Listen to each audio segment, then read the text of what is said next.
aka kanya ubu tuvugana M23 kwihangana birayinaniye, yasohoye amatangazo agiye atandukanye, yasohoye imiburo igiye itandukanye iburira leta y'u Burundi iyibuza gukomeza kwica abaturage bayo, ariko leta y'u Burundi irananirana. None ubu M23 nayo yakuyeyo ibitwaro bya kirimbuzi, igiye guhangana n'u Burundi ku buryo bweruye. Noneho intambara iratangiye ku mugaragaro. Iyi leta y'u Burundi M23 yagumaga iyishinza ko iri kuwohereza ibisasu ku butaka bwaho M23 yashinze ibirindiro, yohereza ibisasu buhumyi, itazi ngo irarasa abaturage cyangwa irarasa abasirikare. Bivuze ngo yarasaga ntacyo yitayeho, uwo ikisasu gifata ubwo n'uwo, ititaye ngo ni umusirikare bahanganye cyangwa ni umuturage. Ibi byababaje M23 ku buryo bukomeye,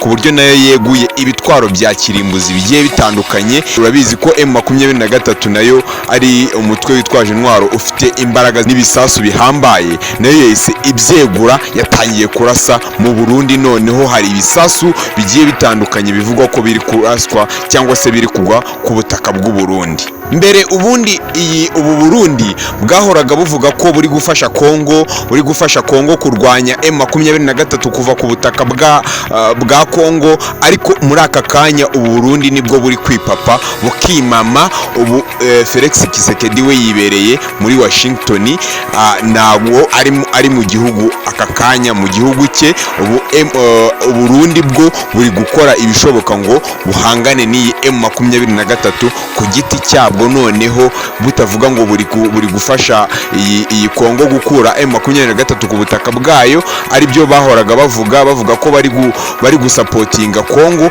ariko muri aka kanya noneho bari guhangana na M23 ku buryo intambara yafashe indi ntera, intambara iri kuba bya nyabyo noneho ku buryo bweruye. Ubu noneho ibintu bitangaje binababaje, abaturage batangiye kugirwaho n'ingaruka zigiye zitandukanye. Abaturage bahariya muri Kamanyora batangiye guhungira muri Ovira, abandi bari guhungira mu Rwanda ndetse no mu Burundi. Gusa abo mu Burundi bo bari kugenda babirukana, bivuga ko bahinjiye mu buryo butemewe. Aha uhita wumva ukuntu intambara yabaye seriye cyane. Iyo abaturage batangiye guhunga, ubona ibintu byatangiye guhindura isura, banabirukana. Ahangaha uhita wumva ukuntu intambara yafashe indi ntera, ku buryo nihatagira igikorwa cyangwa se igihinduka, ibintu bitari buze kuguma mu isura turi kubibonamo aka kanya. Ibi bisobanuye ko niba hari abantu bari kuza bahungira mu Rwanda, n'ubundi bashobora kuza mu buryo butemewe, bakaba bazana ibintu bidasanzwe, n'ubundi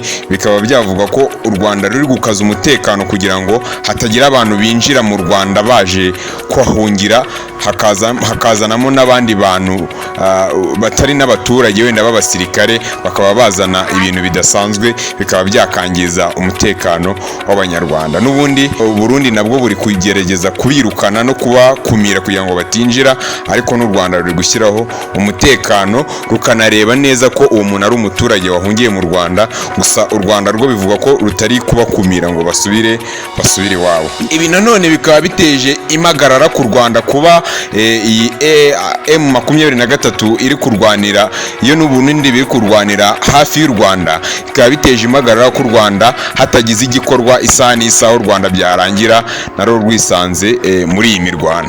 Aka kanya turacyategereje ngo twumve. U Rwanda nta kintu rurabivugaho, Burundi nta kintu burabivugaho. Iyi M23 niyo iri kugerageza gusohora amatangazo agiye atandukanye anaburira u Burundi, ariko nihagira n'igihinduka u Rwanda rugize icyo bivugaho, cyangwa Trump wabasinyishije aya masezerano y'amahoro agize icyo bivugaho, ibyo byose twabibagezaho. Icyo usabwa ni ugukora subscribe, ubundi tukaza twikomeza n'ibindi biganiro. N'ubundi ni ahangaha kuri YouTube channel uri bukomeze ugenda ubisanga by'ibiri kuvugwa kuri iyi ntambara ndetse n'ibindi bintu bijyanye n'amahoro ari kugenda tubivugaho mu minota mikeya. Urajya ubisanga kuri YouTube channel. Ciao.